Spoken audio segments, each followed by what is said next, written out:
ప్రభు యొక్క దుష్టుని గురించి కొన్ని మాటలు నేను మీతో చెప్పబోతున్నాను. రండి, యాకోబు రాసినటువంటి పత్రిక 4వ అధ్యాయం 10వ వచనం. ప్రభువు దృష్టికి మిమ్మల్ని మీరు తగ్గించుకొనుడి, అప్పుడు ఆయన మిమ్మల్ని హెచ్చించును. ఒకటి, ప్రభు దృష్టికి మనం తగ్గించుకోవాలి. మన దృష్టికి మనం గొప్పవాళ్ళుగా అనిపించవచ్చు, కానీ ప్రభు దృష్టితో మనం చూస్తే మనమేం అంత గొప్పవాళ్ళం కాదు. మనం ఏ పాటి వారమి, మనం ఎంతటి వాళ్ళమి, మన జీవితం ఎంత. దేవుని వాక్యం చెబుతుంది, నీటి బుడగ లాంటిదంటే మన జీవితం. ఎలాంటిది? నీటి మీద బుడగ అలా పోతూ పోతూ టప్పని వెళ్ళిపోద్ది. మనిషి అలా తిరుగుతూ టక్ మన ఒకరోజు పడిపోతాడు. ఆవిరి లాంటిదంటే మన జీవితం. మంట మండుతున్నప్పుడు పై మీద పాత్రలో నుంచి ఆవిరి లేస్తూ ఉంటుంది. లేచినప్పుడు అలా కనిపిస్తుంది, కానీ పైకి పోయిన తర్వాత అసలు కనపడుతుంది, అది మాయమైపోద్ది. ఒక కళ లాంటిదంటే మన జీవితం. కళ వస్తుంది, మళ్ళీ కాసేపటికి మర్చిపోతాం. గడ్డి పువ్వు లాంటిదంటే మన జీవితం. పువ్వు పొద్దున్నే చూస్తే బాగా వికసించి అందముగా రంభ్యముగా కనిపిస్తుంది. ఎండ రాగానే ఎండ ఏడికి వాడిపోయి సాయంత్రానికి ఇలా వికసించినది ఇలా ముడుచుకొని పోతుంది. అప్పుడు దాన్ని చూసేదానికి ఏం సొగసైననో అందమైననో దాంట్లో ఉండదు. మన జీవితం కూడా అంతే. అయితే ఈ జీవితాన్ని మనం కలిగి ఉండి మనల్ని మనం దృష్టితో మనం గర్వంగా చూసుకోకూడదు. మనము గర్వాంధులుగా మనము ప్రవర్తించకూడదు. అయితే సమాజంలో, సంఘములో ఈ రోజున మనుషుడు ఎలా ఉన్నాడు అంటే, తాను గొప్పవాడని అంట, తాను ఒక గొప్పవాడినని, ఆమె గొప్పదని, ఇంకెవరు తనకంటే గొప్పవారు లేరని భావించుకుంటూ అనుకుంటూ గర్వపడుతూ ఉన్నారు.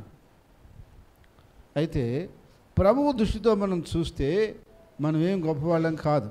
హల్లెలూయా.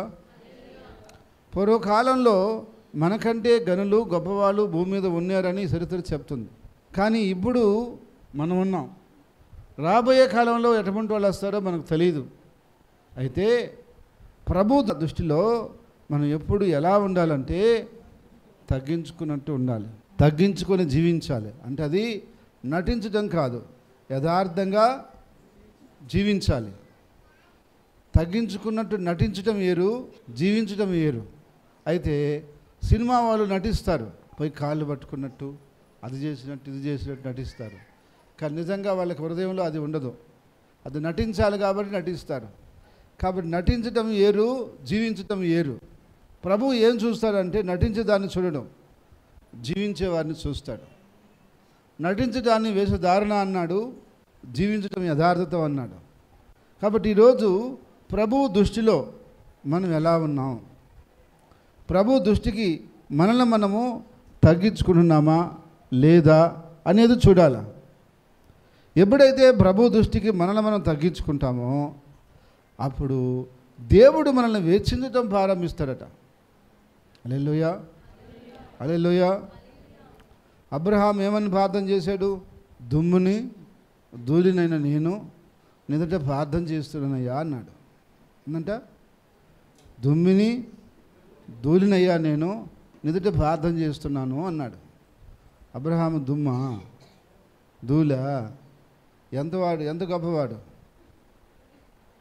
ఎంత గనుడు, విశ్వాసులకు తండ్రి, గొప్ప విశ్వాసం కలిగిన వాడు, గొప్ప త్యాగం చేసినవాడు దేవుని కోసం.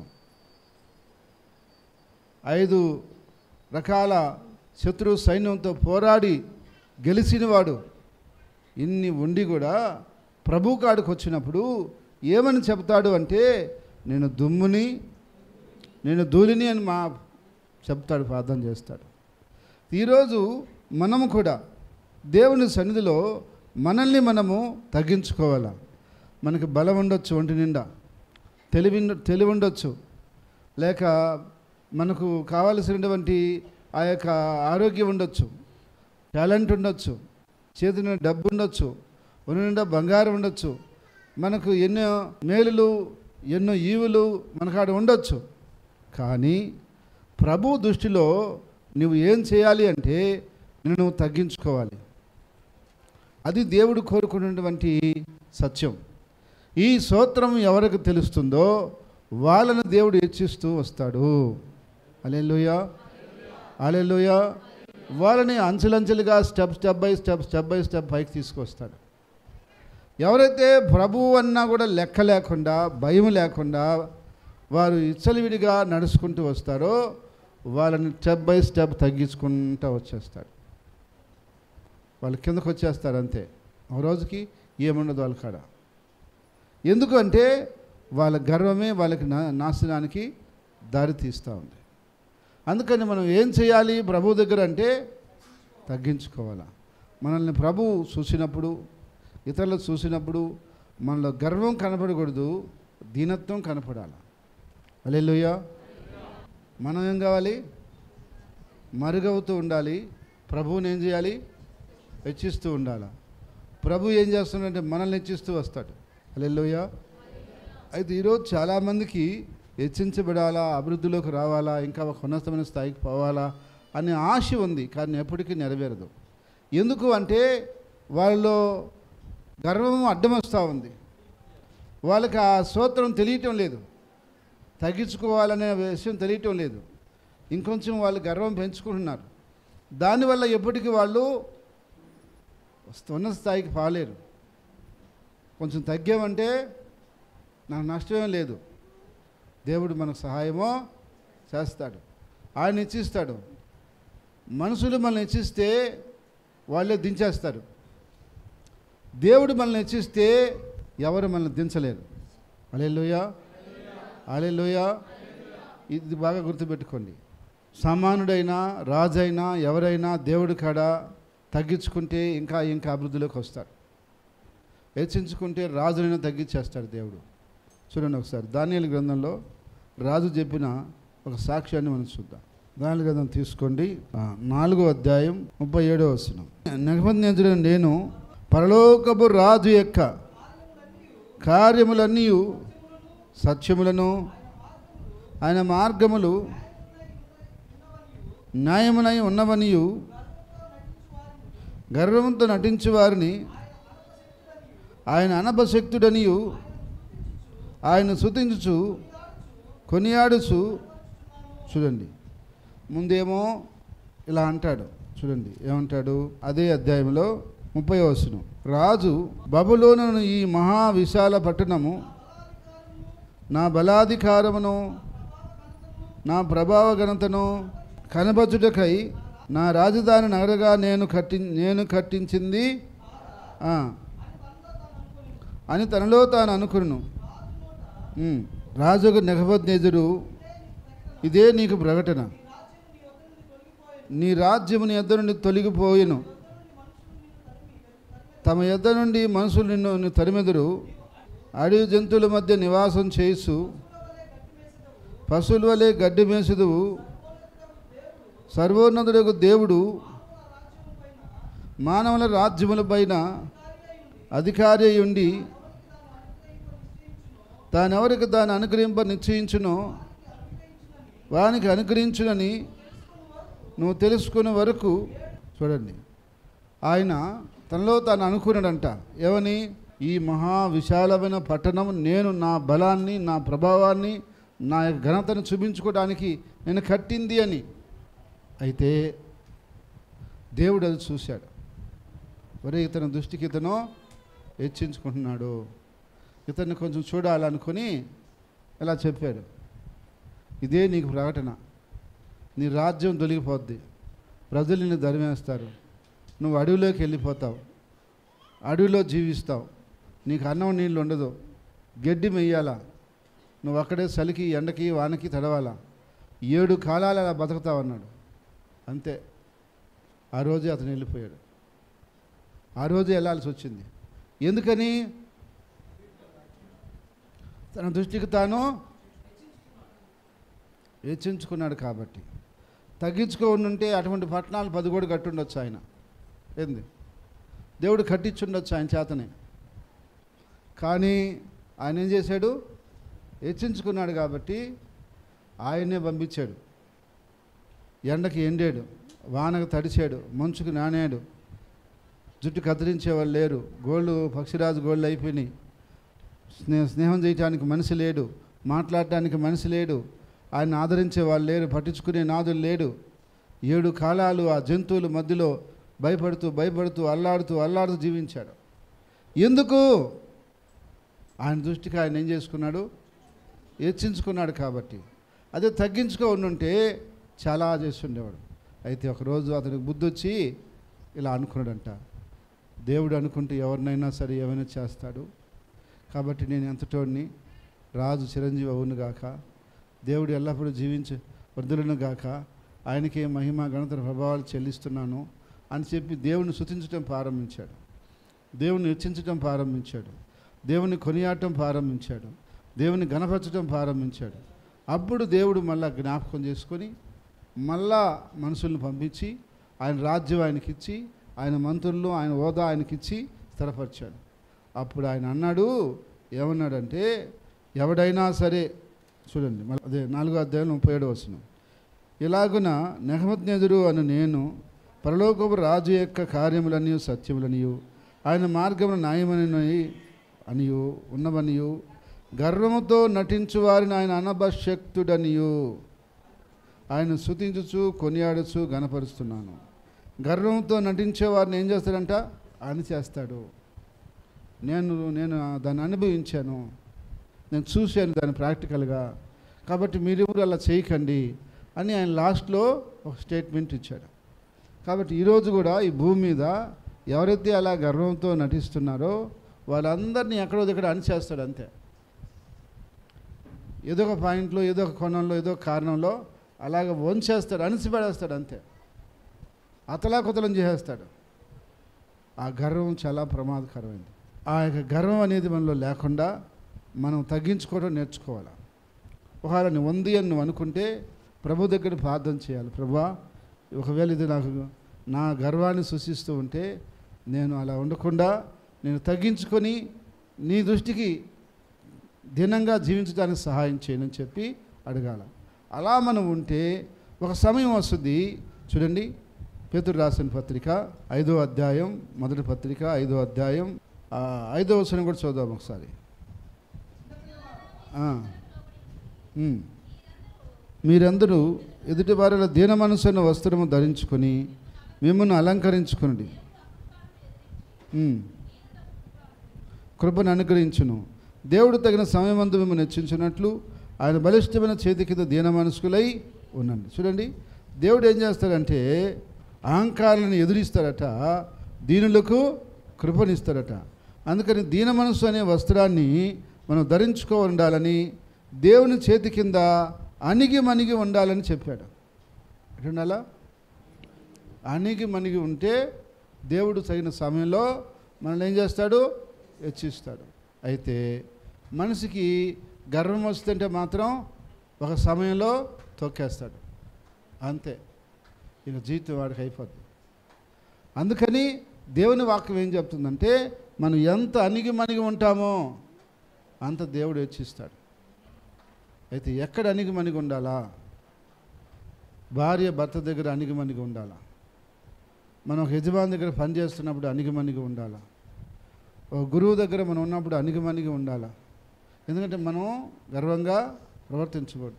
పెద్దవారు ఉన్న చోట మనం అణిగి ఉండాలా? దేవుని ఎదుటికి వచ్చినప్పుడు మనం అణిగి ఉండాలా? అలా అణిగి ఉండకపోతే ఒక చూపు మనసాయి చూస్తే అంతే. ఆఖరి ఏం చేసింది? చారాకి బుద్ధి లేక తొందరపాటు నిర్ణయంతో తన భార్య ఉండగా తన భర్తకి తనే పెళ్లి చేసింది. అంటే ఆమె ఆఖరినిచ్చింది. ఆమెకు తెలియకుండా జరగలేదు, ఆమెకు తెలిసే జరిగింది, ఆమె ఇష్టంతోనే జరిగింది. ఎవరూ చేయలేనటువంటి పని. అయితే ఆ యొక్క పని చేసిన తర్వాత ఆఖరికి చాలా గర్వం వచ్చేసింది. ఎందుకు గర్వం వచ్చిందంటే వెంటనే గర్భం వచ్చేసింది. ఎవరికి? ఆఖరికి. నా యజమానురాలు ఎన్నో సంవత్సరాలు కూడా నా యజమానితో కాపురం చేసినా కూడా గర్భం రాలేదు, నాకు వెంటనే గర్భం వచ్చింది, నేను ఎంత గొప్పదానిని, నేను ఎంత ధనిరాలని అనుకొని ఇంకా ఆ రోజు నుంచి శారాని నీచంగా చూడటం ప్రారంభించింది. చాలా యజమాని లెక్క లేకుండా ఉంది. యజమానికి ఇచ్చే గౌరవం యజమానికి ఇవ్వాలి ఎప్పుడైనా. యజమాని ఆయనకిచ్చే గౌరవంలో భంగం చేయకూడదు. అయితే ఆ గౌరవం భంగం చేసింది ఆమె. చూడండి ఏం జరిగిందో ఒకసారి చూద్దాం. ఆదికాండము 16వ అధ్యాయం తీసుకో, 4 నుంచి చదవండి. తనను ఎలా చూసుకుంటూ తన దృష్టికి ఆమె పెద్ద గొప్పదని, చాలా ఎందుకు పనికిరాందని ఏంది. ఆమెమో పాస్ పని చేసుకునే మనిషి, ఏదో ఇంటికాడ పని చేసుకుంటుందని తీసుకొచ్చినారు వాళ్ళు. ఇప్పుడు ఆమె ఏమని ఫీల్ అవుతుంది, నేను యజమానురాలిని, ఆ మనిషి దాసి, నీచమైంది అని ఆమె చూస్తుందయ్యా. ఎవరు?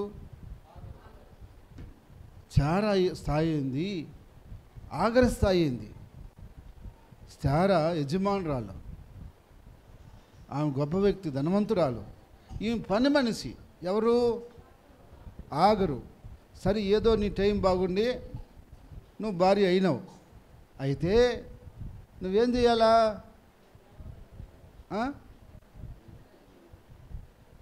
దానికి తగినట్టుగా కృతజ్ఞతగా నడుచుకుంటే ఆమె ఇంకా నేను గౌరవంగానే చూస్తుంది. ఎందుకంటే ఆమె పిల్లలంటే ఇష్టం, నీకు గర్భం వచ్చింది, నేను ఇంకా బాగా చూసుంటుంది ఆగరిని. ఏమని? పనులే నాకు ఇవ్వకపోయినా నా యొక్క సహోదరు లాంటి దానికి ఇచ్చాడు దేవుడు, ఆ బిడ్డే నా బిడ్డ అనుకొని బాగా చూసుండేది. ఈమెం చేసిందంట? నీచంగా చూసిందంట. ఇంకా ఏమేం చేసింది? అప్పుడు చూడండి ఆమె ఏం చేసిందో చూడండి. ఇక్కడ ఎప్పుడైతే నీచంగా చూడటం ప్రారంభించిందో ఇంకా శారా పోయి అబ్రహాంతో వాదన వేసుకుంది. నేనే కదా ఆమెను నీకు ఇచ్చాను, అయితే ఈరోజు ఆమె నన్ను నీచంగా చూస్తుంది అంటే నువ్వే కదమ్మా చేసిందంతా, మరి నా మీద వచ్చి పడతావు ఎందుకు? ఆమె నీ దాసే కదా, కాబట్టి నీ ఇష్టం వచ్చినట్టు చేసుకొని నీకు హక్కు ఉంది పో అన్నాడు. పోయి ఇక శ్రమ పెట్టడం ప్రారంభించింది. ఎవరు? శ్రమకి ఎవరండి తట్టుకుంటారు? ఇంకా రకరకాల టార్చర్స్ పెడుతుంది ఆమెను. ఎవరిని? ఆఖరిని. ఎవరు తట్టుకుంటారు?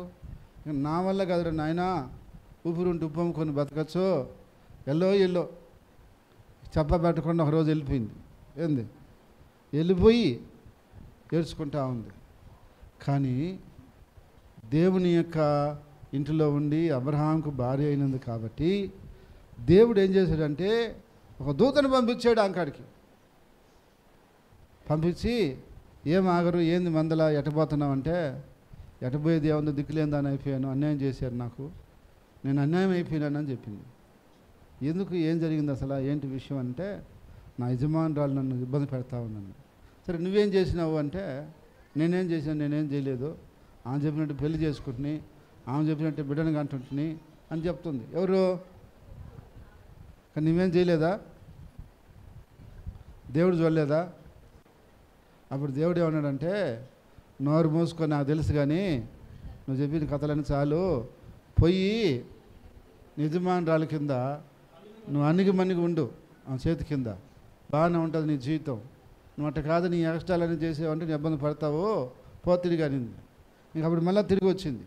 ఏంది అంటే ఆమె అనుకుంది నేను చేసింది కరెక్టే అని. ఆమె దృష్టికి అది మంచిదే. ఏది? ఆఖరి చేసిన పని ఆఖరి దృష్టికి మంచిదే, కానీ దేవుడి దృష్టికి అది మంచిది కాదు. అందుకే దేవుడు హెచ్చరించి సరిచేసి పంపించాడు. అయితే ఆమె అప్పుడు వచ్చి అణిగిమణిగి ఉంది. అప్పుడు అణిగిమణిగి ఉన్నంత వరకు ఎక్కడ ఏ ప్రాబ్లం నీకు రాదు. ఇప్పుడు నువ్వు కోడలుగా ఉన్నావా, నీ ఆ ఇంట్లో మీకు వాళ్ళ అత్త ఉంటే కొంచెం అణిగిమణిగి ఉండు. నేనేందుకు లోబడేది అనుకోబాకు. ఆమెకి అత్తని ఒక ఇది ఉంటుంది, అందుకని కొద్దిగా ఒక మెట్టు తగ్గు. ఏం బాధదు నీది? ఒకవేళ నువ్వు తగ్గవలసిన పరిస్థితి ఏదైనా ఉంటే తగ్గు ఒకరవా, ఏం నిన్ను ఇబ్బంది పెట్టేది ఏముండదు అక్కడ. లేదు ఒక యజమాని దగ్గర పని చేస్తున్నావా, నీ యజమాని నిన్ను చూసుకునేవాడు, నీ జీతం ఇచ్చేవాడు, ఒక మెట్టు తగ్గు ఉండు. ఒక మాట అంటే గమ్ముగా తల ఉంచు, అంత ఏం బాధ నీకాడా, అంతేగాని ఇంకేం కాదు. అలా నువ్వు తగ్గకపోతే, అలా నువ్వు తల వంచకపోతే నిన్ను వంచేటట్టు పరిస్థితి వస్తుంది, వంచే పరిస్థితి వస్తుంది నిన్ను. ఆ పరిస్థితి రానియకూడదు. ఒక మెట్టు ఏం కావాలా? ఏం కావాలా? దిగాలి. మనం ఏమైపోద్దండి అక్కడ చెప్పండి? మన కిరీటం పడిపోతుందా? పడిపోతుందా? ఏమో ఒక మెట్టు మనం తగ్గినందువల్ల, కొంచెం మనం తగ్గించుకున్నందువలన. నేను తగ్గను, అది లోకపు మాటలు, తగ్గకూడదని చెప్పేది. దేవుడి మాటలు ఏంది? తగ్గాలా అని చెప్పేది. కాబట్టి మనల్ని మనం ఏం చేద్దాం? దేవుడు మనల్ని ఏం చేస్తాడు? ఇంకా హెచ్చిస్తాడు. హల్లెలూయా. ఎవరైతే గొప్పవాళ్ళు అనుకుంటున్నారో, ఎవరైతే మేము గనులు అనుకుంటున్నారో వాళ్ళకంటే దేవుడు మనల్ని హెచ్చిస్తాడు. హల్లెలూయా. అయితే మనమేమనుకుంటుండాలా? అయ్యా నేనే పాటిదాన్ని అయ్యా, ఎంతటోడినయ్యా, నా జీవితం ఏందయ్యా, నన్ను గురించి అసలు గొప్ప చెప్పుకోవడానికి ఏం లేదు, కానీ నీ కృప వల్ల నేను ఉన్నానయ్యా అని మనం ఆయన చెప్పుకుంటుంటే, లేదురా నువ్వు నా బిడ్డవరా, అమ్మా నువ్వు నా బిడ్డవమ్మా, నేను హెచ్చిస్తాను, నేను గొప్ప చేస్తాను, చూడు నువ్వు ఎక్కడ అవమానపడ్డావో, ఎక్కడ నింద మోసావో అక్కడ నేను పైకి తీసుకొస్తాను చూడు అని పైకి ఎత్తిస్తాడు ఆయన. హల్లెలూయా, హల్లెలూయా.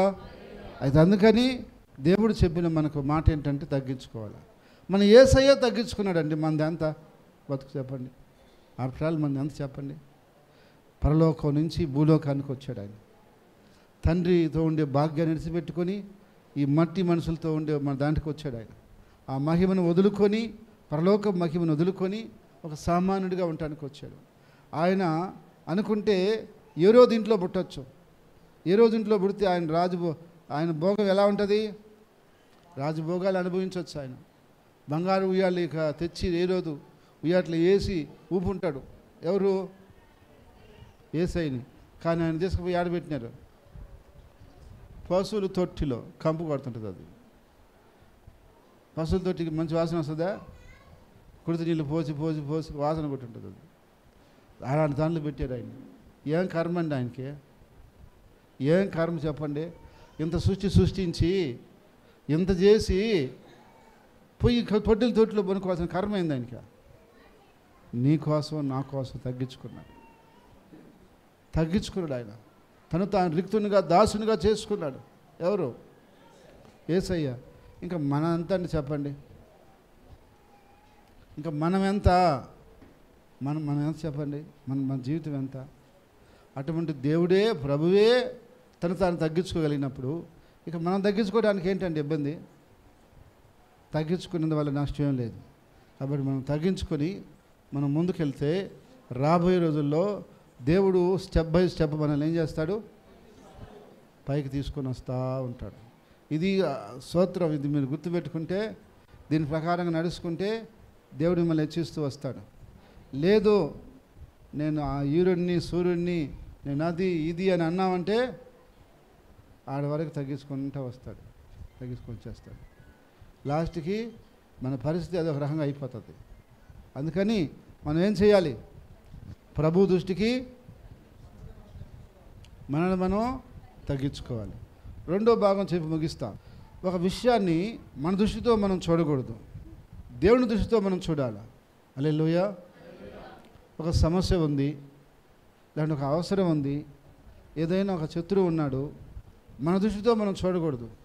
మన దృష్టితో మనం చూస్తే మనం భయపడిపోతాం. గొల్యాతుని ప్రజలు చూసి ఏమయ్యారు? సైన్యం చూసి ఏమయ్యారు? ఓ అమ్మవాడు చూస్తే 6 మూరల జానుడు ఉన్నాడు, వాడిని మనము పోయి ఢీకొని యుద్ధం చేసి గెలవని అందరూ భయపడిపోయారు. అది దావీదు వచ్చి ఎలా చూశాడు? దేవుని దృష్టితో చూశాడు. దేవుడికి ఈడెంత, ఇది బచ్చ ఈడో, దేవుడు ఎంతటోడు, ఈడెంతోడు, 6 మూల జాలను కాదు 10 మూల జానుడు అన్నీ నా దేవుడికేమి, వాడి సంగతి నేను చూస్తాను అన్నాడు. హల్లెలూయా, హల్లెలూయా.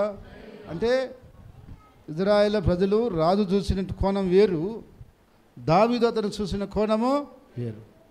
ఒకరోజు ఇజ్రాయేల్ యొక్క ప్రజలు కానానుకు రాకముందు మోషే 12 మందిని గోత్రానికి ఒకరు చొప్పున ఏర్పాటు చేసి ఆ యొక్క కానాను యాత్ర మొత్తం తిరిగేసి అక్కడ కొన్ని వస్తువులు తీసుకొని, కొన్ని ఉన్న వాటిని గుర్తులు తీసుకొని రమ్మంటే పోయి వచ్చిన తర్వాత 2 టీంలు అయిపోయారు.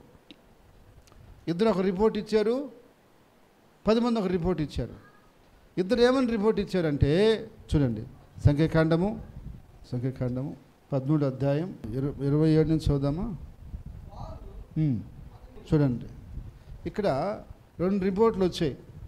ఇద్దరేమో చెప్తున్నారు ఆ దేశం మంచిది, ఆ దేశంలో ఉండే బిల్డింగ్స్ బాగున్నాయి, పంటలు బాగున్నాయి, అది నిజంగా దేవుడు చెప్పినట్టు పాలు తేనెలు ప్రవహించే దేశమే, దాన్ని మనకు దేవుడు ఇస్తాడు, దాన్ని మనం స్వాధీనపరచుకుంటామని చెప్తారు.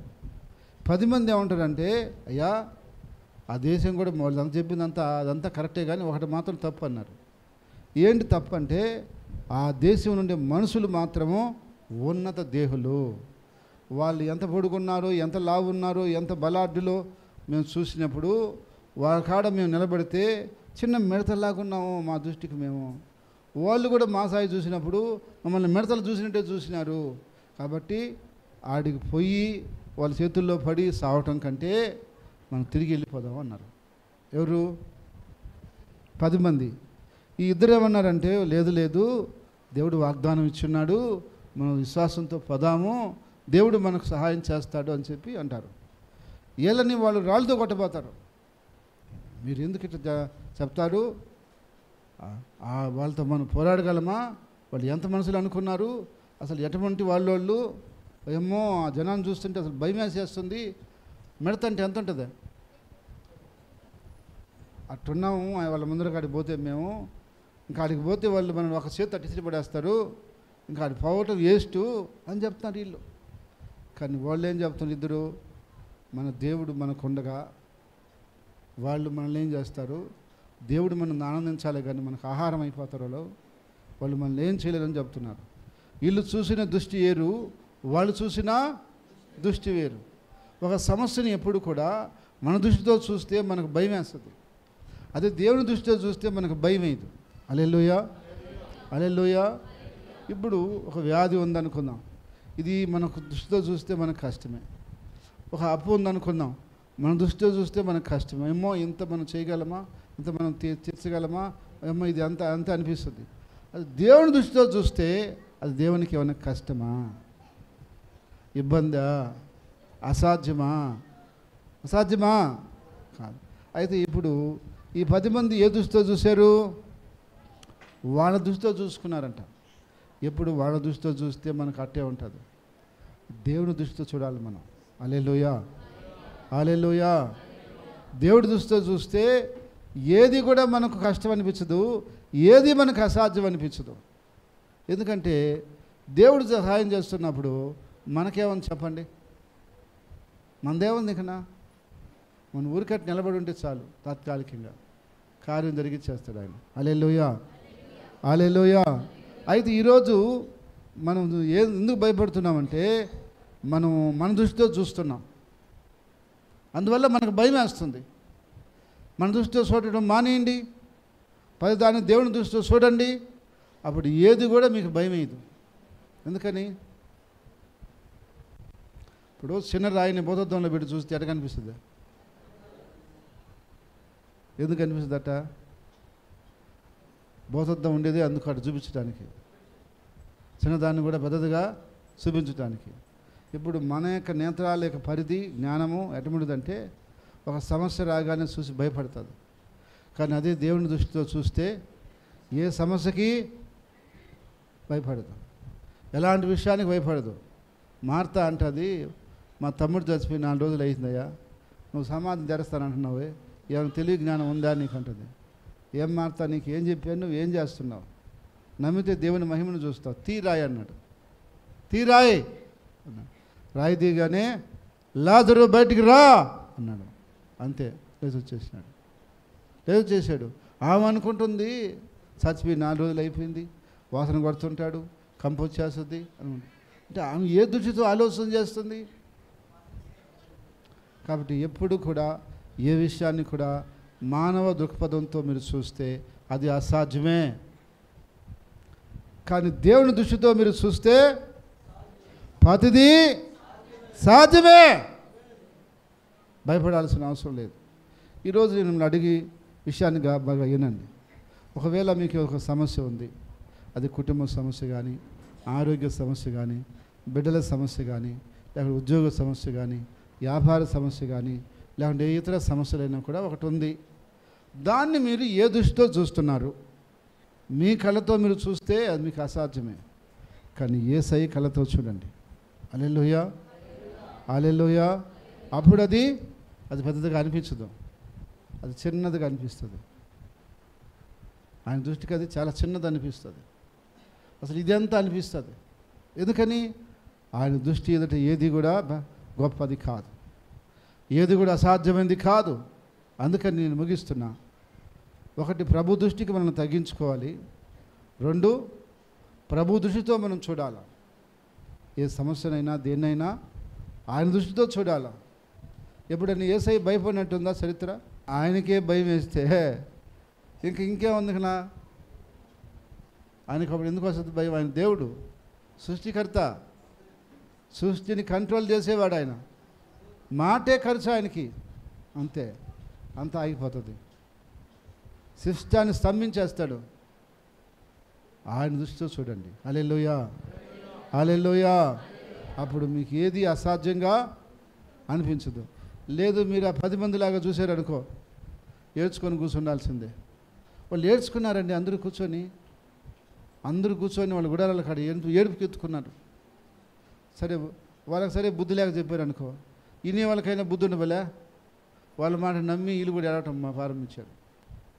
అరే, వాళ్ళు ఎడ చెప్పారు, ఏమో మన దేవుడు గొప్పవాడు, వాగ్దానం చేశాడు, దూరం తీసుకొచ్చాడు, ఏదో ఒకటి చేస్తాడు అనుకోవద్దా?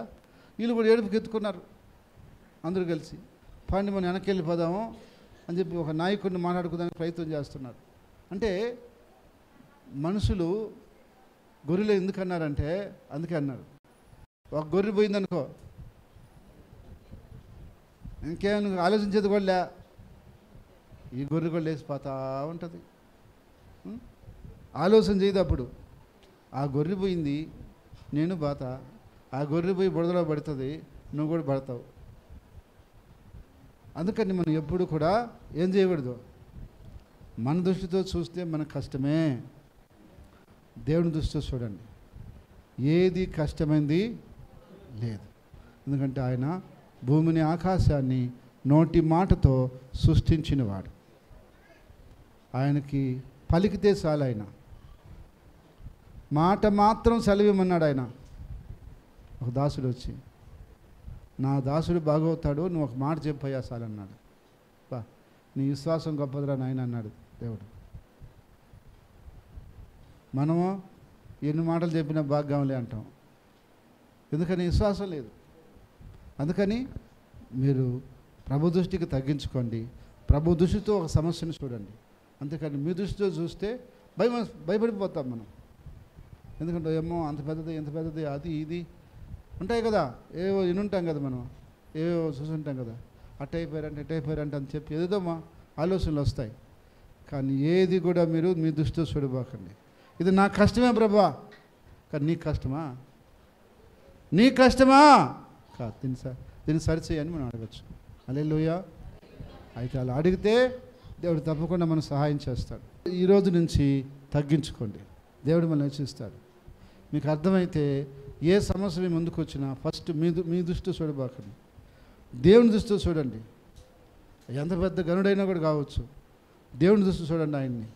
అప్పుడు ఆయన మన పెద్ద సమస్య కనిపించదు, మనకేం పెద్ద ఇబ్బంది అనిపించదు.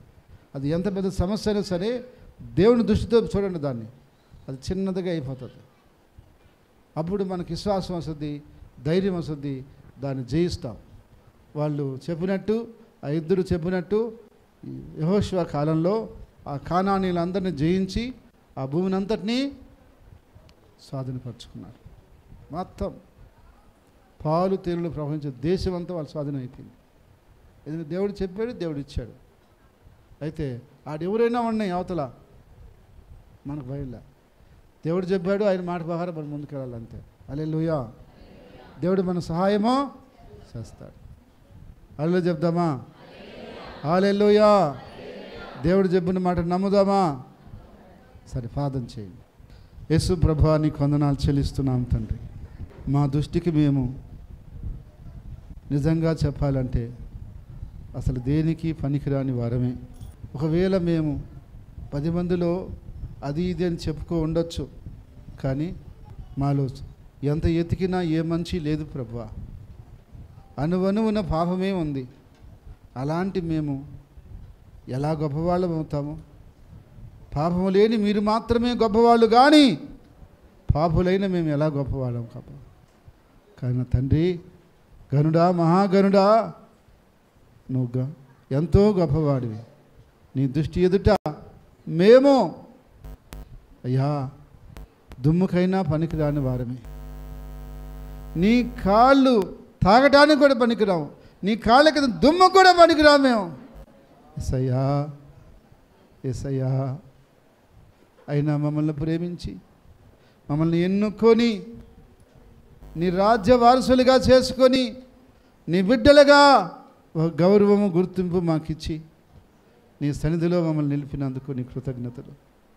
అయ్యా, మేము ఏ సమస్య వచ్చినా నీ దృష్టితో చూడాలే, కానీ మా దృష్టితో మేము చూడకుండా భయభక్తులుగా నీతో మేము నడుచుకోవడానికి సహాయం చేయమని యేసునామమున ప్రార్థిస్తున్నాము తండ్రి, ఆమేన్. క్రీస్తునందు ప్రియ సహోదరి సహోదరులందరికీ ప్రభు యొక్క నామములో వందనాలు తెలియజేస్తున్నాను. గత 28 సంవత్సరాల నుండి ప్రభు యొక్క పరిచర్యలో కొనసాగటానికి ప్రభు ఎంతగానో కృప చూపించుకున్నాడు. అయితే ఈ సంవత్సరం నుండి జీసస్ సేవ్ టీవీ ద్వారా దేవుని వాక్యాన్ని అనేకులకు అందించడానికి దేవుడు మా మీద ఎంతో కనికరం చూపించున్నాడు. దేవుని వాక్యాన్ని ప్రతి వారం మీకు ఈ ఛానల్ ద్వారా అందిస్తున్నాం. ఈ వాక్యం ద్వారా మీరు బలపరచబడుతున్నట్లయితే తప్పకుండా మీ స్పందన మాకు తెలియచేయండి. ఇలాంటి స్వచ్ఛమైన యథార్థమైనటువంటి వాక్యం కొరకు మీరు ఆశపడుతున్నట్లయితే, ఎదుగుతున్నట్లయితే మా ఆరాధనలో పాల్గొనండి. తప్పక దీవెన పొందండి. ప్రతి ఒక్కరిని ప్రేమపూర్వకంగా ఆహ్వానిస్తున్నాం. అందరికీ వందనాలు. Address grace fair hall, Yodhayapalem, railway station road, Nellore. Branch సంఘాలు గూడూరు, నెల్లూరు, నాయుడుపేట, జయంపు, ఆర్మేన్పాడు, రామరెడ్డిపాలెం, కామిటిగుంట. తప్పకుండా మా యొక్క ఆరాధనలో మీరు పాల్గొని దీవెన పొందాలని కోరుతున్నాం.